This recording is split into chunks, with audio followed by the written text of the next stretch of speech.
Hello everyone. In this lesson, we'll learn about the Trilles functionality in SAP Analytics Cloud.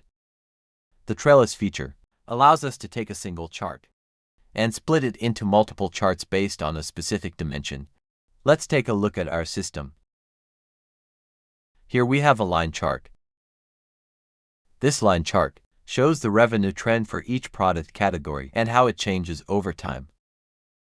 Now, if we want to split this chart to see the data for each individual company, we can add a trellis here by clicking and selecting company. Let's see the result. As you can see, it now generates a separate line chart for each company. If we only want to view specific companies, rather than all companies, we can also apply a filter to the dimension selected in the trellis. Click on the filter button. For example, let's say we only want to see the companies. Perfect.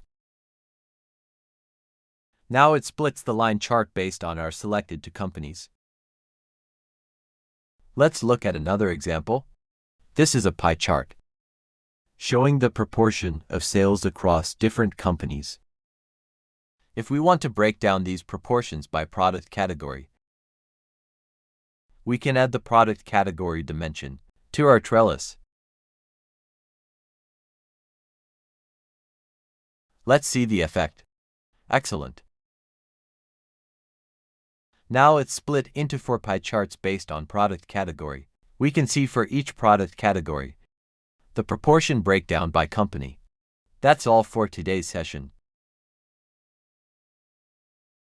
To summarize, the trellis feature allows us to split a single chart into multiple charts based on any dimension we need. If you found this video helpful, please subscribe to our channel. Thanks for watching.